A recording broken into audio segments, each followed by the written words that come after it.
আসসালামু আলাইকুম সুপ্রিয় দর্শক, সামাজিক রাজনৈতিক এবং সাংস্কৃতিক বিশ্লেষণের আজকের পর্বে সবাইকে আমন্ত্রণ জানাচ্ছি। সংস্কার, বিচার নাকি নির্বাচন, কোনটি আগে হওয়া উচিত এবং বাংলাদেশের সাধারণ জনগণ কি মনে করে, এবং এই বিষয়গুলোই আসলে আমাদের বিশ্লেষণে আজকে তুলে আনতে চাই। তো চলুন শুরু করি। আজকের এই আলোচনাকে যদি আমরা অর্থবহ করতে চাই বা আজকের এই আলোচনায় যদি আমরা মূল বিষয়টিকে তুলে আনতে চাই, তাহলে একটি প্রশ্ন দিয়ে আমাদের আজকের এই আলোচনা শুরু করা দরকার। সেটি হচ্ছে যে জুলাই বিপ্লবের আসল চাহিদা কি ছিল, অর্থাৎ জুলাই বিপ্লবে অংশগ্রহণ করেছে মূলত বাংলাদেশের আপামর জনসাধারণ, খেটে খাওয়া দিনমজুর থেকে শুরু করে উচ্চবিত্ত পর্যন্ত সকল ধরনের মানুষ কিন্তু জুলাই বিপ্লবে অংশগ্রহণ করেছে। জুলাই বিপ্লবের যে চাহিদা, সেই চাহিদাটা আসলে কি ছিল? তাহলে অকপটেই আপনিও হয়তো সেই উত্তরটি দিবেন যে জুলাই বিপ্লবের চাহিদাটা ছিল একটা ফেসিবাদী রাষ্ট্র ব্যবস্থাকে ধ্বংস করে মূলোৎপাটন করে সেখানে নয়া একটা রাজনৈতিক বন্দোবস্ত তৈরি করা, প্রতিষ্ঠিত করা। এটাই কিন্তু আসলে জুলাই বিপ্লবের মূল চাওয়া, মূল চাহিদা ছিল। এই প্রশ্নটির উত্তর আপনি একইভাবে পাবেন যদি একদম খেটে খাওয়া দিনমজুর থেকে শুরু করে সকল শ্রেণী পেশার মানুষের কাছে প্রশ্ন করে, তাহলে এই উত্তরটি আমার ধারণা আপনারা পাবেন। তাহলে আজকে আসুন এই উত্তর নিয়ে আমরা আজকে রাজনৈতিক দল যারা আছেন, রাষ্ট্রের বিভিন্ন স্টেক হোল্ডার যারা আছেন, ইন্টারিম গভর্নমেন্ট যারা আছেন, তারা আসলে কি ভাবছেন এবং সেই ভাবনার সাথে জনগণের চাহিদার কোনো মিল আছে কিনা সেই বিষয়টি একটু চিন্তা করি। ধরুন, বাংলাদেশের প্রেক্ষাপটে বর্তমান সময়ে রাজনৈতিক দল হিসেবে সর্বপ্রধান এবং বৃহত্তম রাজনৈতিক দল হচ্ছে বিএনপি। বিএনপির সাথে বা বিএনপির বর্তমান রাজনৈতিক যে কর্মকাণ্ড, বিএনপির বর্তমান যে চাওয়া, সেই চাওয়ার সাথে জুলাই বিপ্লবের যে চাহিদা যেটি ছিল, সেই চাহিদার মিল আছে কিনা সেটি একটু আমরা দেখবার চেষ্টা করি। বিএনপির অনেক নেতৃবৃন্দ তারা কিন্তু আকারে ইঙ্গিতে বিভিন্নভাবে সভা সমাবেশের সেমিনারে তারা কিন্তু বোঝানোর চেষ্টা করছেন, বা তাদের কথায় একটা বিষয় কিন্তু কিছুটা হলে টের পাওয়া যায় যে জুলাই বিপ্লবটা আসলে বিপ্লব ছিল কিনা, গণঅভ্যুত্থান ছিল কিনা, বা জুলাই বিপ্লবটা আসলে কি ছিল, বা জুলাই বিপ্লবকে একটা প্রশ্নের সম্মুখীন করে দেওয়া, এই প্রবণতাটা কিছুটা হলেও কিন্তু আমরা বিএনপির নেতৃবৃন্দের মাঝে আমরা লক্ষ্য করছি, সাধারণ জনগণ কিন্তু লক্ষ্য করছে, এবং সাধারণ জনগণ কিন্তু এই নিয়ে বিভিন্ন ধরনের প্রশ্ন করছে বা বিভিন্ন ধরনের মতামত কিন্তু দিচ্ছে। সেক্ষেত্রে জুলাই বিপ্লবের চাহিদা বিএনপিকে আসলে পূরণ করতে পারছে, বা তাদের অ্যাক্টিভিটিসের মাধ্যমে, অ্যাক্টিভিজমের মাধ্যমে সেই বিষয়টি কি সাধারণ জনগণ বুঝতে পারছে? আমরা যদি মোটা দাগে বলি যে জুলাই বিপ্লবের চাহিদা ছিল একটা নয়া রাজনৈতিক বন্দোবস্ত। সেই নয়া রাজনৈতিক বন্দোবস্ত যদি হতে হয়, তাহলে অবশ্যই রাজনৈতিক দলগুলির যারা কর্মী আছেন, যারা নেতৃবৃন্দ আছেন, সেই নেতৃত্বের মাঝে চরিত্রগত একটা আমূল পরিবর্তন কিন্তু নিয়ে আসতে হবে। সেই কর্মীদের মাঝে চরিত্রগত একটা আমূল পরিবর্তন কিন্তু নিয়ে আসতে হবে। তাহলে কেবল রাজনৈতিক যে সংস্কৃতি বিগত 16টি বছর ছিল এবং বাংলাদেশের প্রত্যেকটা অর্গানকে যারা ধ্বংস করে দিয়ে গেছে, সেই সংস্কৃতি থেকে বের হয়ে আসা তখনই সম্ভব হবে জুলাই বিপ্লবের সেই চাহিদা, অর্থাৎ নয়া রাজনৈতিক বন্দোবস্তকে সমর্থন করে যদি ব্যক্তি পর্যায়ের পরিবর্তন আনা সম্ভব হয়, যদি ব্যক্তি পর্যায়ের এই যে চরিত্রগত পরিবর্তন আনা সম্ভব হয়, তাহলে বড় দল হিসেবে, একটা প্রধান রাজনৈতিক দল হিসেবে বিএনপি কি সেটা পারছে? বিএনপি কি সেই নেতৃত্বে যে চরিত্রগত পরিবর্তন সেটা কি আনতে পেরেছে? অনেকে কিন্তু এখন বলতে শুরু করেছেন যে বিএনপির যে চরিত্র সেটা কিন্তু চলে যাওয়া বা পতিত যে আওয়ামী ফ্যাসিস্টদের যে চরিত্র, সেই চরিত্রের রিফ্লেকশন কিন্তু বিএনপির কোনো কোনো নেতৃবৃন্দের মাঝে কিন্তু সেটা লক্ষ্য করা যাচ্ছে।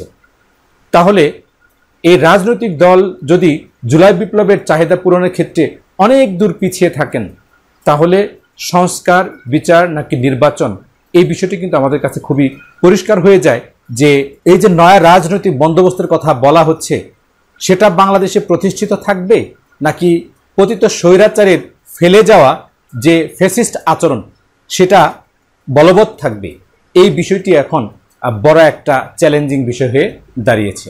তো আমরা স্বাভাবিকভাবেই যদি খুবই ক্ষুদ্রার্থে বিচার বিশ্লেষণ করি, তাহলে দেখা যাবে যে বিএনপির চাওয়া, বিএনপির অ্যাক্টিভিজম এবং বিএনপির যে বিচার বিশ্লেষণ বা নেতৃবৃন্দের যে বক্তব্য কথাবার্তা, সেই কথাবার্তায় কিন্তু জুলাই বিপ্লবের যে চাহিদা সেটাকে পূরণ করছে না।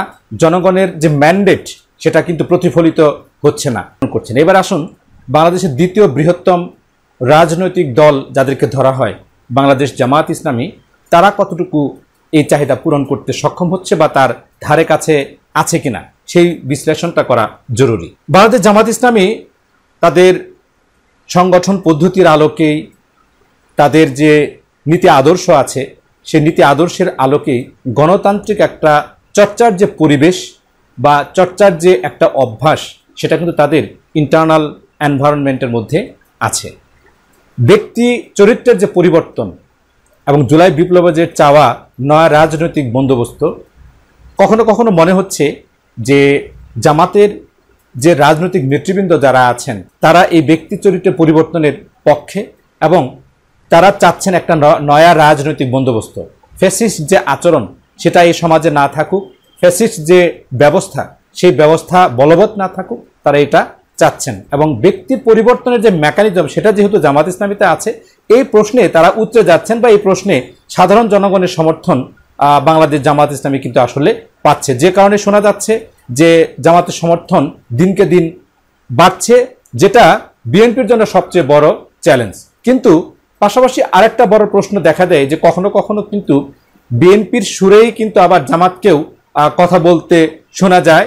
যদিও জামাত একটি ক্যাডার ভিত্তিক রাজনৈতিক সংগঠন হিসেবে দলীয় লিডারদের যে বক্তব্যগুলি আছে সেই বক্তব্যগুলি কখনো কখনো তারা বোঝাবার চেষ্টা করছে বা বলবার চেষ্টা করছে, এটা তার একান্ত ব্যক্তিগত বক্তব্য।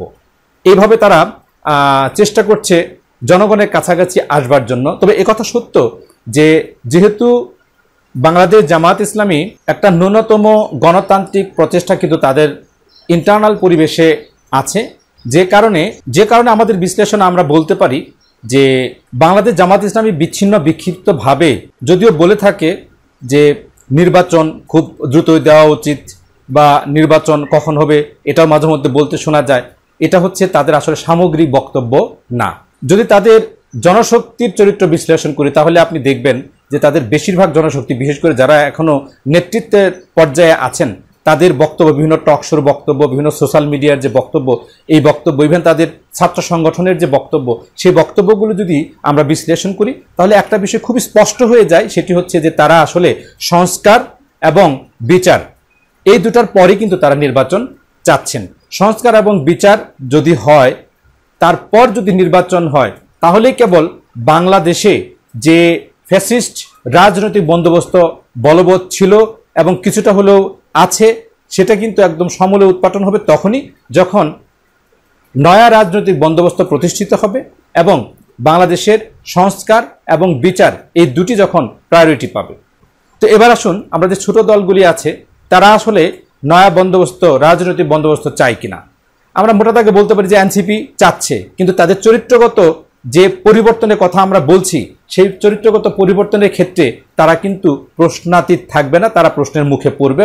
ইতিমধ্যে যেটা সাধারণ জনগণের দ্বারা অলরেডি পড়ে গেছে যে এনসিপি কি আসলে যে নয়া রাজনৈতিক বন্দোবস্তের ক্ষেত্রে তারা সুপ্রতিষ্ঠিত থাকতে পারবে কিনা, তাদের মতামত নিয়ে তারা আসলে দৃঢ় সিদ্ধান্ত নিতে পারবে কিনা, এই প্রশ্নটি কিন্তু এখন প্রায় সাধারণ মানুষের মনের মধ্যেই আছে। অন্যান্য গণ অধিকার পরিষদ থেকে শুরু করে সবাই, আমরা যদি সকল রাজনৈতিক দলগুলিকে বিচার বিশ্লেষণ করি তাহলে জুলাই বিপ্লবের যে চাহিদা, এই চাহিদা পূরণের ক্ষেত্রে বাংলাদেশ জামাত ইসলামী একটা সুবিধাজনক অবস্থানে, কারণ হচ্ছে এই যে চরিত্রগত দিকটা বিচার বিশ্লেষণ করার জন্য। সামনের দিনগুলিতে বাংলাদেশের প্রেক্ষাপটে, বাংলাদেশের বর্তমান রাজনৈতিক প্রেক্ষাপটে আমরা যদি বলি তাহলে বিগত যে নির্বাচনগুলি হয়েছে সেই নির্বাচনের মতো সামনের যে নির্বাচন, সেই হুজুগে ভোট দেওয়া বা হুজুগে যে রাজনৈতিক প্রভাব, এই হুজুগের রাজনৈতিক প্রভাবটা কিন্তু আর সামনে খাটানো সম্ভব হবে না।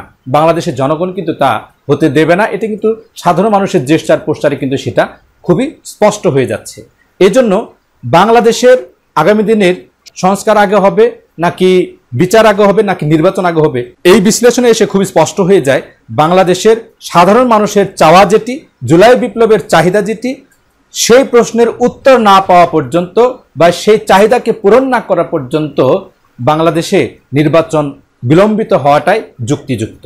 অতএব আমরা বলতে পারি যে জুলাই বিপ্লবের চাহিদা পূরণ হতে হলে তাহলে অবশ্যই ন্যূনতম যে সংস্কার, অবশ্যই যে বিচার, ফ্যাসিস্টদের যে বিচার, সেই বিচার অবশ্যই হতে হবে। তাহলে কেবল বাংলাদেশ একটা সঠিক লাইনে, একটা সঠিক রাস্তায় উঠতে পারবে।